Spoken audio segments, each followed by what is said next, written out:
우리 잘 아는, 뭐 아시는 분들은 아시지만 우리 종교교회 저랑 같이 부목사를 담당하던 우리 목사님 자제분이 이제 42살인가 그런데 목회자인데 새벽에 설교 준비하고 설교 준비 다 하고 그리고 새벽 3시쯤 또 오토바이 타고 집에 들어가다가 음주운전자한테 치여가지고 세상을 떠났다 하는 비보를 듣고 주변에서 이런 많은 갑작스러운 일들, 전혀 예상하지 못했던 일들, 특별히 그래 고통 중에 가장 큰 고통이 사별의 고통이라고 그러는데 이런 헤어짐의 고통 속에 있는 많은 이들을 바라보면서 비록 의견이 달라서 하루 종일 다툰다 할지라도 다툴 수 있는 대상이 있다는 것이 감사하고 속을 뒤집어 놓는 자식이 있다 할지라도 그 뒤집어 놓는 자식이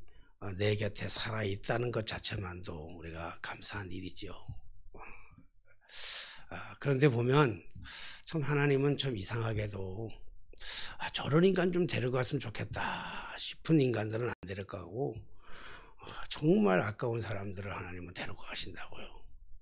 우리 어제 교통사고 난 목사님도 뭐 다 그 집 아이들이 세 자녀들이 다 좋은 아이들이에요.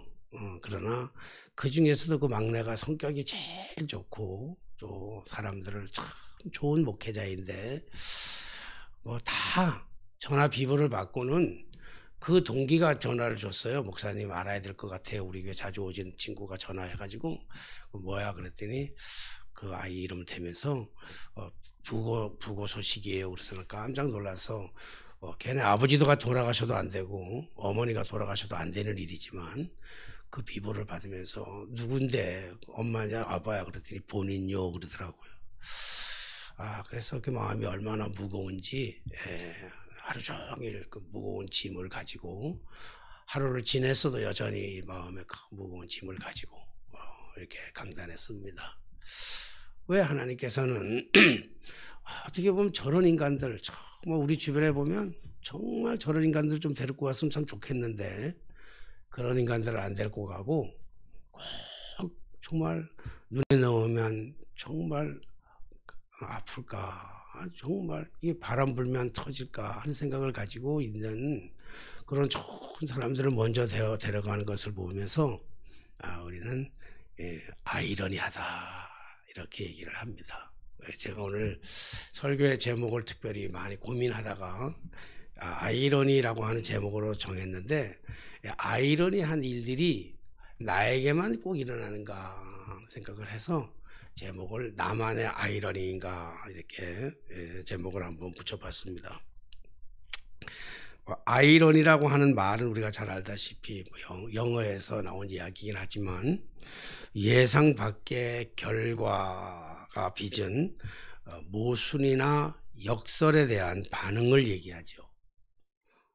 별로 예쁘지 않는데 모든 사람이 봐도 별로 예쁘지는 않는데 뭐 예쁘다고 얘기한다든지 잘못했는데도 불구하고 뭐 잘했다든지 이번 이 사건을 보면서 이런 사람들은 정말 아까운 사람인데 하는 사람들이 먼저 세상을 떠나는 걸 보면 이런 걸 가지고 우리는 역설적인 것이기 때문에 이런 걸 보면 그냥 아이러니라 이렇게 실제와는 좀 반대되는 현상으로 나타나는 그런 것을 가지고 우리는 아이러니라 이렇게 얘기를 하죠. 제가 이제 오늘 제목을 나만의 아이러니인가라고 하는 이 제목을 정한 이유는 오늘이 5월 5일이잖아요. 5월 5일은 어린이날이고 또 특별히 뭐 몇 년에 한 번 오는지는 잘 모르겠습니다만은 5월 5일 어린이날인데 그 어린이날이 또 어린이 주일이에요. 주일날에 걸렸기 때문에 어린이 주일입니다. 어린이 주일인데 어린이가 한 명도 없는 교회가 참 아이러니하죠.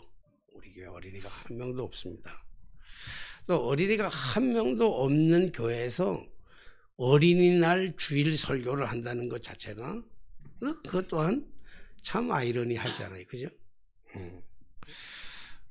저는 여러분들이 잘 알다시피 여기 냉천동에 있는 감리교 신학대학을 졸업했습니다. 하나님의 전적인 은혜로 입학했지만 감리교 신학대학 신학과에 입학했어요. 저는 감리교 신학대학에 올 때 원서를 쓸 때 기독교 교육학과도 있는지도 몰랐어요. 제가 기독교 교육학과에 있는 줄 알았으면 아마 100% 기독교 학과에 지원했을 거예요. 그래서 저는 감리교 신학대학에 기독교 학과도 있는지도 모르고 그냥 감리교 신학대학이니까 목회를 해야 되니까 감리교 신학대학 신학과에 입학을 했습니다. 신학대학 신학과를 입학해 놓고 기독교 교육과도 아니고 신학과를 입학해 놓고 아동교육을 전공하는 저를 보고 친구들은 다 아이러니하다 그랬어요. 아니 신학과 들어간 놈이 왜 기독교 교육 중에서 아동교육을 전공하는지를 모르겠다. 4년 동안 아동교육에 완전히 미쳤었어요. 저는 완전히 미쳐서 아동교육에 돌아가고 했고 또 그 당시만 해도 아동부 부흥사 어린이 부흥사 해가지고요 사실은 전국을 다녔던 게 유명했던 부흥사예요. 아동교육을 전공하고 아동부 부흥사이면서도 불구하고 대학원에서 논문은 또 중등교육 청소년 중학교 고등학교 아이들의 종교 신앙생활이라고 하는 그런 것으로 논문을 쓴 것을 보면 그것도 아이러니할 수밖에 없어요. 또 우리 감리교 신학대학 기독교 교육 교수님들이 3분 계셨거든요. 3분 계시는데 그 중에 한 분은 남자 선생님이시고 2분은 여자 선생님이셨어요. 근데 여자 선생님 2분이 여성 선생님이 2분이 아동교육을 전공하셔가지고 아동교육을 가르치셨어요. 그러니까 그분들의 제자예요. 근데 그분들 중에 한 분은 평생을 결혼하지 않으셨어요. 은퇴까지. 그래서 은퇴하시고 돌아가실 때까지 혼자 사시다가 돌아가신 분이기 때문에 아기를 낳아서 길러본 적이 없는 분이야. 또 한 분은 결혼은 했는데 그분도 은퇴할 때까지 아기가 없으신 분이에요. 아기를 못 낳았어. 결혼을 했지만 그분도 아동교육 전공자예요. 그러니까 아동을 낳아보지도 못하고 아이를 낳아보지도 못하고 아이를 길러보지도 못하고 아이를 교육해보지도 못했던 그런 선생님한테 아동교육을 배웠다고 하는 것이 진짜로 또 이 아이러니하단 말이에요. 우리 학교 다닐 때도 그랬어요. 우리 그 선생님들이 아이가 없는 선생님들이 어린 아동교육을 한다는 것 자체가 우리 학교 우리들끼리도 참 아이러니하다 그렇게 얘기를 했어요. 제가 그 아이러니한 상태 속에서 공부를 했습니다. 그런데 이 아동교육을 전공한 목사인 교회, 이 바고다 교회에서 어린아이들 아동부가 한 명도 없다는 것이 정말 참 아이러니한 일이잖아요. 이 또한 아이러니한 일입니다. 그런데 이 시간 그렇기 때문에 이 시간 그러면 어떻게 하면 어린 아이들에게 신앙교육을 잘 시킬 것인지 아니면 부모의 역할을 어떻게 해야 되는지를 말해야 한다는 것 자체가 또한 아이러니 아니겠어요? 주일날 예배에서 어린아이들한테 어린아이를 이렇게 대해 주십시오. 어린아이들이 없는데 그런 얘기하는 것도 정말 아이러니한 것 같아요. 오늘 본문의 말씀에 보면 그때라고 하는 건 여러 가지 상황이 있어요. 예수님께서 자기가 이제 십자가에 달려 돌아가실 것에 대해서 제자들에게 말씀하고 난 이후 그때를 얘기할 수도 있고요. 그리고 제자들과 길을 가면서 제자들끼리 얘기하는 것을 예수님이 들으셔요. 근데 제자들끼리 얘기하는 가운데서 무슨 얘기하냐면 우리들 중에 누가 더 크냐라고 하는 것을 가지고 자기들끼리 논쟁을 해요.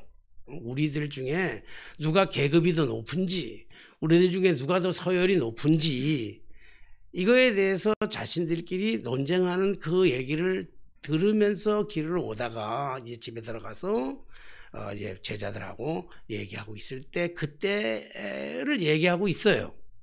근데 그때 제자들이 예수께 나와 이르되 천국에서는 누가 크니까 이렇게 물었어요. 이 질문 자체가 참 아이러니한 거예요. 천국에는 높고 낮음이라든지 크고 작음이 없어요. 천국은 그것으로 서열이 없다고요. 천국에는 계급이 없다고요. 근데 천국에 가서는 계급이 없는데 서열이 없는데 누가 높으냐 누가 크냐 누가 큰 자리냐 누가 계급이 높으냐라고 질문하는 것 자체가 굉장히 아이러니한 거예요. 말도 안 되는 거예요. 응? 우리가 사는 이 세상이 바로 천국이 되지 못하는 이유 중에 하나는 투쟁적인 계급 사회의 산물이기 때문에 그래요. 그러므로 누가 크냐라고 하는 이 질문은 세속적인 논리이고 세속적인 방법이고 세속적인 관심이에요. 우리가 지금 몸담고 있는 이 세상, 이 땅에서는 누가 높은지, 누가 큰지에 대해서, 누가 계급이 높은지, 누가 서열이 높은지 이런 데에 대한 관심이 참 많아요. 그래서 서열이 높다든지 계급이 높다든지 목사들 세계도 마찬가지예요. 목사들 세계에서도 제가 종로지방에서 지금 나이가 제일 많은 목사가 됐어요. 어쩌다 보니까 제일 많은 목사가 됐는데 뭐 나이가 많은 것으로 뭐 서열을 매긴다, 계급이 있다 이렇게 얘기하기도 참 불편하긴 하지만 어쨌든 뭐 목사들 세계에서도 이런 것들을 가지고 질서를 잡으려고 그리고 뭐 이런 거 갖다가 또 위시하려고 그리고 이런 경우도 참 많아요. 그래서 이 땅에서 사람들이 그런 계급과 서열을 가지고 세속적인 방법으로 세속적인 관심을 가지고 하다 보니까 이 땅에서의 천국은 이룰 수가 없는 거예요. 그래서 사람들은 천국은 죽어서만 가는 곳을 천국으로 그렇게 착각하고 있는 경우가 참 많죠. 참 이런 아이러니한 질문, 천국에서 누가 큽니까? 라고 하는 이 아이러니한 질문, 이 질문 앞에 예수님께서 2절의 말씀 보니까 예수께서 한 어린아이를 불러 그들 가운데 세우시고, 지나가는 아이를, 옆에 있는 아이를 이렇게 불러가지고 오라 그래가지고 그 제자들 앞에다 세워놓고 말씀하셔요. 진실로 너희에게 이르노니 너희가 돌이켜 어린아이들과 같이 되지 아니하면 결단코 천국에 들어가지 못하리라. 이 또한 아이러니해요. 천국에서는 누가 더 큰 자입니까? 라고 하는 질문 앞에 결단코 너희들이 이런 어린아이 같지 아니하면 천국에 들어갈 수 없다라고 하는 전혀 동문서답 같은 뭐 아이러니한 말씀을 지금 하고 있습니다. 예. 천국에 들어가서 천국에서는 누가 큽니까? 라고 그들의 관심, 초유의 관심은 거기에 있는데 어린아이 같지 아니하면 천국에서 크고 작음을 떠나서 천국조차도 못 들어간다라고 하는 주님의 이 의미심장한 말씀. 이 말씀 우리가 아까도 말씀드렸지만 이미 천국은 크고 작음의 문제도 아니고 높고 낮음의 문제도 아닙니다. 아예 그렇게 따지는 사람들은 아예 천국에도 들어가지 못한다라고 하는 이런 참 아이러니하는 말씀을 해 주십니다. 이 말씀을 보면서 사람들의 관심은 본질보다는 실존에 신경을 많이 쓰는 것 같아요. 그래서 실존을 쫓다가 본질을 놓쳐버리는 경우가 참 많고요. 천국에 들어가지도 못하는데 천국에 가서 크면 뭐 하겠습니까? 근데 본질은 천국에 들어가는 건데 실존은 천국에서 큰 것만 따지고 있단 말이에요. 그러니까 실존을 쫓아가다가 본질을 놓쳐버리는 경우가 있고요. 소유를 따라가다가 존재를 잃어버리는 경우가 있어요. 그렇잖아요.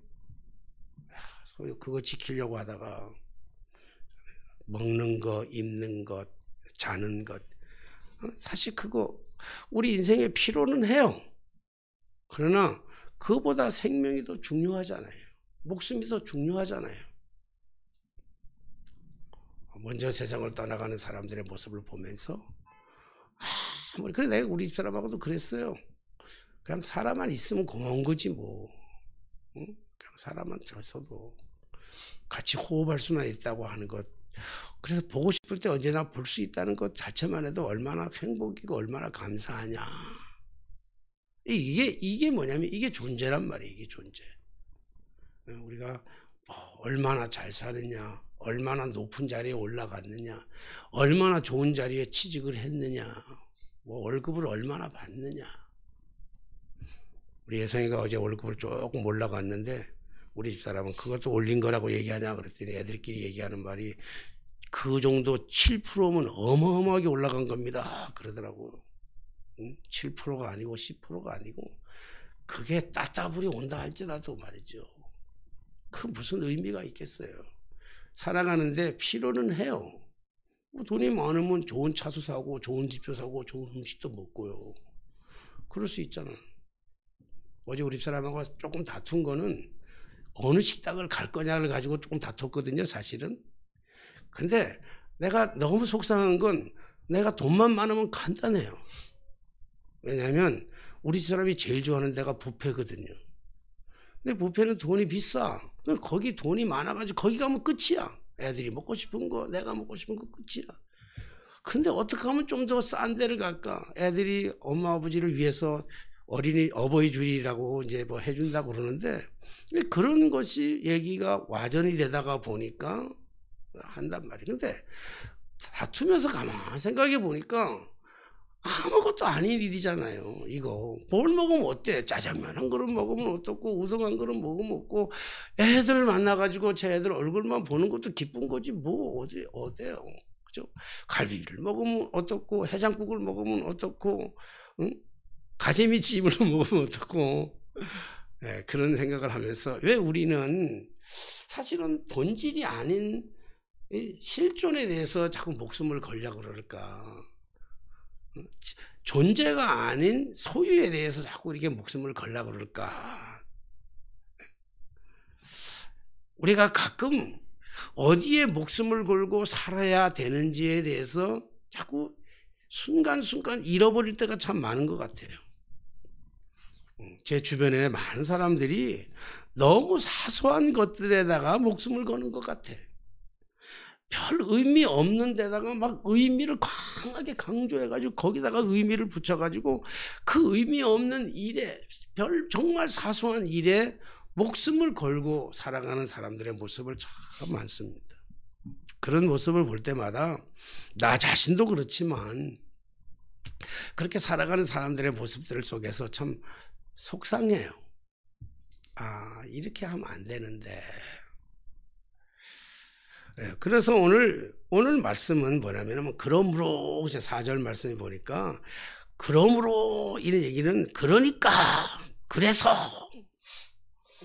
어린아이 같지 아니하면 결단코 천국에 들어갈 수가 없다. 그러므로 그러니까 그래서 하는 얘기를 강조하는 얘기인데 그러므로 어린아이 같지 아니하면 천국에 들어갈 수가 없을 뿐만 아니라 누구든지 어린아이와 같이 자기를 낮추는 사람이 천국에서 큰 자라 이렇게 말씀합니다.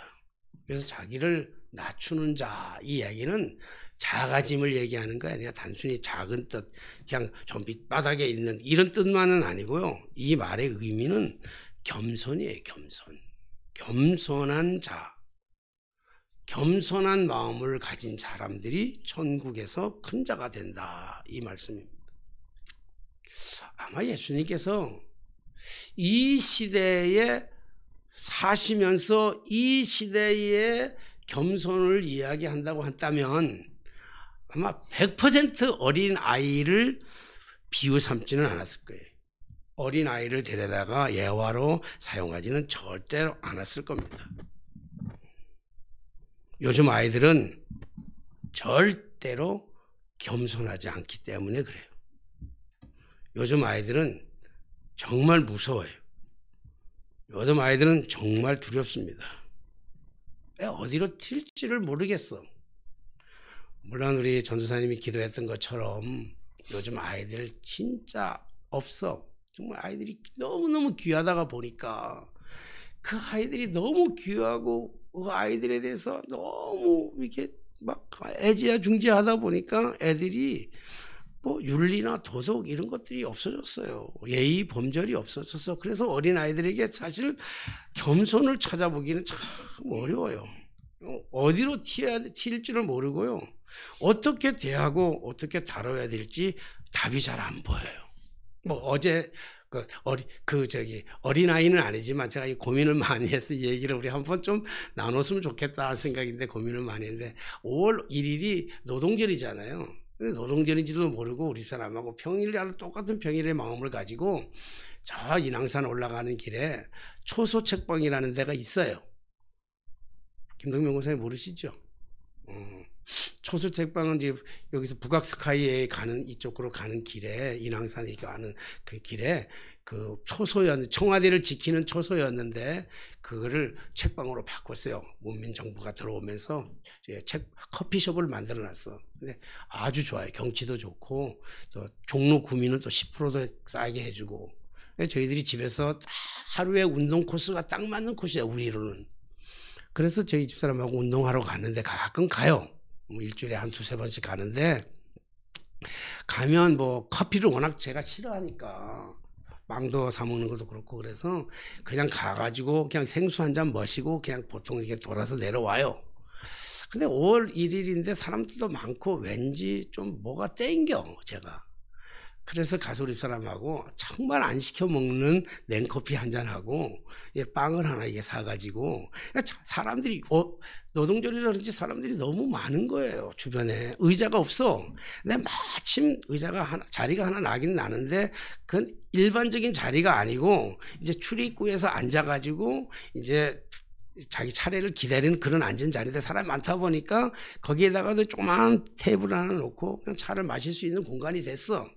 우리 사람하고 거기 앉아서 좋은 자리도 앉고 차를 마시면서 빵을 먹고 있는데 우리 집사람이 못 볼 걸 본 거야. 보지 말아야 되는데 어린아이가 그날 막 산에 갔다 내려와가지고 엄마 아빠 따라가지고 내려왔는데 피곤하니까 어디 좀 앉아야 되겠는데 앉을 자리가 없는 거예요. 애가 막 방황하니까 우리 집사람이 나보고 우리 아이들한테 자리를 좀 양보하자 그러는 거예요.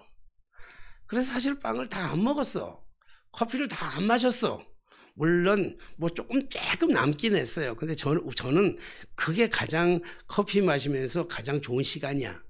근데 우리 사람이 그러니까 어차피 좀 이따 일어날 거니까 그러면 애들한테 먼저 일어나야 되겠다. 그리고는 우리 사람이 그 아이를 부모하고 불렀어요. 막 불러가지고 여기 앉으라 그리고 제가 이제 아직 조금 남은 커피를 들고 자리를 일어나가지고 이제 그 커피 반납하러 가고 있는데 뒤에 한 20대 초반이야. 20대도 안 될지도 몰라요. 아주 젊은 남자하고 여자애 하나가 있는데 여자애가 뭐 이 뒤에 있는지도 몰라서 앞만 보고 있었으니까 뒤에 있는지도 몰랐는데 이렇게 옆에 뒤에 있는 여자애가 우리가 자리 맡아놓은 자리인데 응? 왜 자리를 양보하냐는 거야. 너무 황당해가지고 내가 글 들고 너무 동ring해가지고 아직 우리 다 끝난 시간이 아닙니다. 우리 시간이 아니고 사실 우리 더 있어야 되는데 저 아이가 힘들어해서 자리를 양보하는 겁니다. 그랬더니 뒤에다가 또 한 소리를 또 하는 거야. 그래놓고 나니까 우리 사람은 미안해요. 그래. 그러니까 뒤에다가 한 소리를 더 하는 거야. 그러면서 무슨 자리를 맡아놓고 이런 데서 무슨 자리를 맡고 뭐 자기 마음대로 양보하나? 또 그러는 거예요. 그래서 내가 또 다시 돌아서서 아니 우리 일어날 시간이 아니고 원래 일어날 시간이 아니고 우리 와서 앉은 시간 얼마 안 되고 일어날 시간이 아니고 저 아이가 힘들어하니까 저 아이에게 우리 자리를 양보하는 거예요. 그래서 나는 그것으로 끝났어. 그것으로 끝났는데 나는 못 들었는데 우리 사람이 들었대. 뒤에다가 대놓고 뭐라 그랬어요? 자리를 자기 마음대로 한다. 그리고 성질을 냈대. 내가 안 들었기에 천만 다행이지. 내가 그 소리 들었다라면 그때는 아마 분노가 폭발해가지고 걔네들을 그 많은 사람한테 아주 대판 창피를 줬을 거예요. 그런 아이들의 다 그렇지는 않을 거예요. 근데 요즘 아이들이 살아가는 삶의 저 모습을 보면서 하루 종일 마음이 무거워, 막 속상하다, 막 괴롭다 이런 거보다는 참 하루 종일 마음이 참 무겁더라고요. 이게 요즘 아이들이 살아가는, 요즘 아이들이 가지고 있는 정서거든. 어린 아이들부터요. 그래서 요즘 아이들은 보면서 어린 아이들도 절대로 겸손하다 이렇게 표현하기에는 굉장히 어려운 것 같아요. 요즘 그거 아세요? 강아지 침대가 얼마? 침대 있는 것도 몰라요? 그래. 강아지 침대가 1,200만 원이래. 강아지 침대가 1,200만 원이고 강아지 가방이 400만 원이래요. 근데 뭐 부자들한테 뭐 2천만 원이 무슨 큰 돈이겠어요, 부자들한테. 그리고 강아지를 정말로 반려견들을 사랑하는 사람들의 마음에서 2천만 원 쓰는 게 뭐 그렇게 대수겠어요. 뭐 이런 얘기를 내가 나쁘다 얘기하면 막 인터넷에 막 올라올 거야. 네가 강아지를 아느냐 뭐 이러면서 올 건데 어쨌든 그렇대요. 강경희 목사님.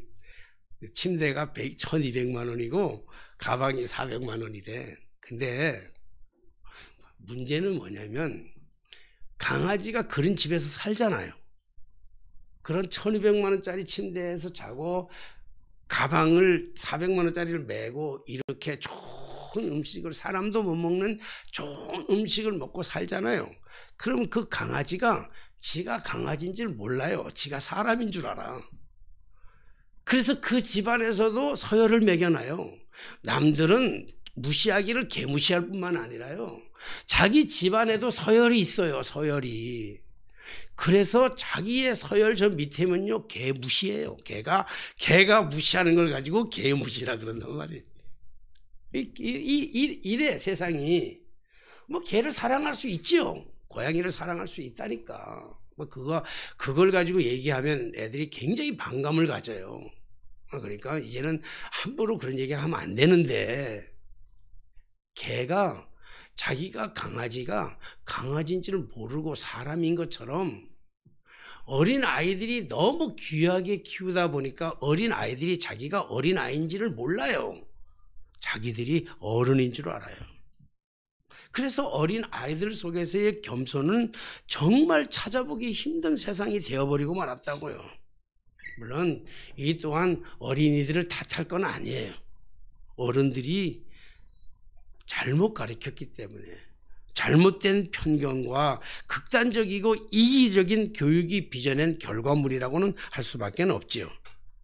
그러므로 오늘 주님의 말씀의 핵심 키워드는 어린아이처럼 되라, 어린아이처럼 살아라 이런 뜻으로 말씀하는 것이 아니고 겸손한 자가 되라 이렇게 말씀하고 있는 거예요. 다시 말씀드려서 천국은 높고 낮음이나 크고 작음의 문제가 아닐 뿐만 아니라 서열이나 계급으로 정해지는 그런 세상이 아니에요. 겸손한 사람들이 모여있는 곳이라고 한다면 그것이 어디든, 그것이 어느 장소이든, 그것이 어떤 공동체이든지 간에 저는 그것이 천국이다 이렇게 말하고 싶습니다. 그러므로 존경받는 지도력은 어디서 나와요? 옛날에는, 과거에는요, 존경받는 지도력이라고 하는 것은 목에 힘 팍 주고 높은 자리에서 목에 힘 쫙 주고 권위적인 걸 가지고 지도력, 존경받는 지도력인데 지금은 그렇지 않아요. 탁월한 행정력이나 창조 능력, 그리고 비상한 머리나 설득력을 가지고 있는 언어술사의 지도력이 있는 것이 아니고 겸손한 인품의 소유에서 진정한 지도력이 나오는 거라고요. 그래서 그런 사람을 존경하는 거예요. 정말 겸손한 사람을 존경한다고요. 제가 제 입으로 이렇게 얘기하는 건 참 우습지만은요, 파고다 교회가 정말 좋은 교회고 파고다 교회가 정말 행복한 것은요, 우리 파고다 교회는 정말 겸손한 사람들이 모인 공동체이기 때문에 그래요. 여기 우리 파고대교 아시다시피 식사 때 모습을 보면 신분 여하 따지지 않잖아요. 당신이 어떤 사람이고 당신이 어떤 사람이라고 따지지 않잖아요. 좀 더 낮은 자리에서 더 섬기는 사람들의 모임, 그 섬겨주는 모습들을 보면서요, 이게 파고다교의 진정한 모습이 아닐까. 서로 이해하고 서로 포용성을 가지고 높다고 많이 안다고 해서 의시되고 뻐기고 뭐 그렇다고 해서 뭐 공부를 좀 못하게 했다고 해서 주눅드는 교회가 아니잖아요. 그렇잖아요. 높은 위치에 있으면서 세상적으로 나가도 높은 위치에 와 있어도 교회에 와서는 아주 작은 자리의 모습 속에서 더불어 어울려서 함께, 그러니까 우리가 서로 좋아하잖아요. 우리 싫어하는 사람 없잖아요. 겸손하지 않은 사람은 참 파고다교회에 있을 수 없나 봐. 이게 참 겸손한 교회예요. 파고다교회야말로. 그래서 저는 파고다교회를 댕기면서 저는 한 번도 우리 파고다교회에 대해서 제가 주눅을 든다든지 그런 적이 없어요. 나가보면 알지만요, 저는 파고다교회를 엄청 자랑하고 댕겨요. 남들이 물어보면 대한민국에서 제일 좋은 교회가 어디냐고 감리교회가 어디냐고 물어본다면 저는 1분도 지체하지 않아요. 어느 교회요? 파고다교회라고 얘기해요. 실제로 제가 실제로 얘기한다고요. 감리교회에서 제일 좋은 교회가 파고다교회일 뿐만 아니라요, 모든 교파를 초월해서 제일 좋은 교회 어느 교회? 사람도 그렇게 생각하죠? 그래요. 우리 파고다교회 얼마나 좋아요. 그래서 오늘 너무 좋아가지고 오늘 점심은 또 피자 먹기로 했습니다. 피자 주는 교회가 또 어디 있어요? 세상에. 여러분 생각, 피자를 주는 교회가 어디 있어요? 점심으로. 그래서 제가 뭐 많이 가지고 있어서도 아니고요, 뭐 커서도 아니고 시스템이 잘 돌아가서가 아니에요. 우리 교회 한 사람 한 사람 보면요, 다 겸손하잖아요. 다 겸손해. 우리 교회는 담임 목사부터 시작해서 이렇게 얘기하면 또 웃긴다고는 하지만 하여튼 우리 교회 파고다교회가 그래서 좋은 교회. 근데 문제는 이 겸손이라는 것이요, 이 겸손을 계속 유지한다는 게 참 어려워요. 정말 겸손하고 살고 싶은데 이 교만이라고 하는 것이 자꾸, 이 교만이라고 하는 이 잔머리가 자꾸 꿈틀거리고요, 자꾸 삐집어 나오려고 그래. 교만이라는 게. 겸손하고 싶은데. 사랑하신 여러분, 교회를 사랑하는 사람들, 교회를 아끼는 사람들은요, 뭐 예배도 잘 참석하고 출석도 잘하고 또 헌금도 잘하고 전도도 잘하고 봉사도 열심히 하는 사람일 수 있지만요, 진짜 교회를 사랑하는 사람, 진짜로 교회를 아끼는 사람은요, 다름 아닌 겸손한 사람인 줄로 믿습니다. 그래서 교회를 든든하게 세워가는 것은 다른 사람들이 아니라 겸손한 사람 때문에 교회가 든든해져요. 우리 교회가 든든한 이유는 인원이 많아서가 아니고, 우리 교회가 든든하게 서가는 거는요, 겸손한 사람들이 모인 공동체이기 때문에, 그래서 저는 자랑하고 싶어요. 그런데 이 자꾸 겸손을 무너뜨리는 교만이 삐져나올 때, 그러면 우리는 어떻게 하면 이 겸손을 유지할 수 있을까? 결론적으로 말씀드리는데요, 이 겸손을 유지하려고 한다면 어떻게 해야 될까? 내가 겸손해야 되겠다, 이렇게 마음 먹어가지고 겸손해지는 게 아니에요. 특별한 어떤 방법이 없어요. 특별한 교육이 없어요. 겸손하게 만드는 무슨 특별한 매뉴얼이 없어요. 그럼 어떻게 하면 되느냐? 성경 말씀대로 겸손해지려고 하면요, 히브리서 12장 2절 말씀처럼 믿음의 주여 또 온전케 하신 이인 예수 그리스도를 바라봐라. 교만의 머리가 들 때쯤 되면요, 이렇게 주님 바라보면 돼. 응? 믿음의 주여 온전케 하시는 주님을 바라보고, 주님 바라보는 것 외에는 없어요. 그리고 또 하나가 있다고 한다면 빌립보서 2장 5절에서 8절까지의 말씀, 그는 근본 하나님의 본체시나 하나님과 동등됨을 취할 것으로 여기지 아니하시고 자기를 비워 저 형체를 갖추사 사람들의 모양으로 나타나사 자기를 낮추시고 죽기까지 복종하신 그 예수의 그 마음, 그 마음을 우리가 품을 때 저절로 겸손해져요. 저절로. 그러니까 우리가 두 가지 정말 신앙생활 하면서, 그러면 여기가 천국이에요. 우리 교회가 천국이랑 뭐 죽어서 갈 게 뭐 있어요. 여기가 천국인데 오늘 예배 마치고 피자 먹으면서 또 다른 천국을 또 다시 경험할 거예요. 우리는 제가 강조하지 않아도 돼요. 서로 겸손한 이 모습. 그래서 오늘은 여러분들에게 이렇게 돼야 된다라고 하는 말씀으로 설교하고 싶은 마음이 없었어요. 어린이 주일인데 어린이 주일날 어린이에 대한 설교도 아니잖아요. 그런데 어린이에 대한 본문의 말씀이 별로 많지 않아. 근데 어린이에 대해서 이렇게 얘기했는데, 여러분 그렇기 때문에 겸손한 자가 되라 이렇게 여러분들에게 오늘 선포하고 싶은 그런 마음이 아니라, 이미 여러분들의 겸손한 그 마음을 치하해주고 격려해주고, 여러분들은 이미 그 겸손의 한 중간에 예수 그리스도가 우리에게 보여주신 그 겸손의 그 진정한 본의 모습을 그대로 살아가는 여러분들에게 오늘 우리 교회가 그런 교회라고 하는 것을 자랑하고 싶었고, 그런 교인들이라고 하는 것을 인정해주고 싶었고, 그래서 오늘 이 영상을 통해서 메시지를 듣는 사람들이 있다고 한다면, 파고다 교회는 그래서 참 좋은 교회고 그래서 참 행복한 교회구나라고 하는 것을 이 시간을 빌어서 처음으로 제가 한번 말씀을 이제 선포하는 거예요. 그러나 우리가 자칫 또 무방비 상태로 있다가 사탄이 우리 안에 들어와 가지고 우리를 또 교만하게 만들 수도 있어요.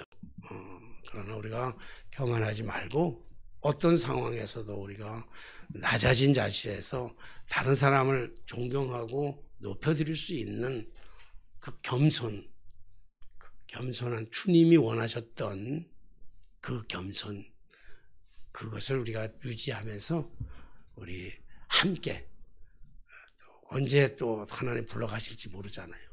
오는 것은 순서가 있지만 가는 거는 순서가 없는데, 우리 이별하는 그 순간까지, 마지막 이별하는 그 순간, 언제인지는 모르지만 이별하는 순간까지 우리 함께 몸담고 있는 이 교회가 겸손이라고 하는 이름으로 천국을 만들어가는 천국 공동체가 되는 아름다운 교회가 되기를 간절히 소망합니다.